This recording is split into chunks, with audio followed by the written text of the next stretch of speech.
pagtaas ng bilang ng mga batang maagang nabubuntis. So usually, this will happen kung ang batang ito ay naglalang ng parental guidance, so walang parent na andun para i-guide sila, tsaka yung mga bata vulnerable kasi sila sila yung weak, kaya sila yung kadalasan napupunta sa mga temptation, kaya nangyayari itong maagang pagbubuntis.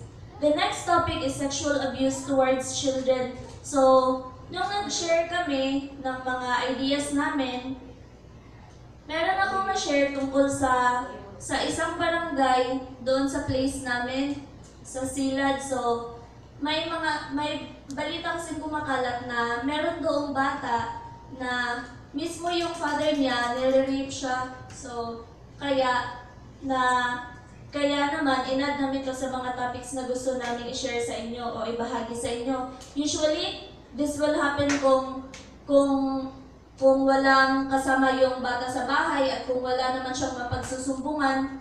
Kaya di ba basta bata kay o mahina ka niya, murag mauwaw ka musumbong sa uban sa gibuhat sa imo din. Out of school youth, daghan kaayo og cases nga inani, especially to those people experiencing poverty. So kung mahirap sila, hindi sila nakakapag-aral, and because of that, ang mahitabo is usually maadto sila sa mga trabahoanan. So at an early age, makatrabaho na sila og mga hard labor na. So pakargahon sila og mga bugat with only kanang gamay ra nga isuhon sa ila.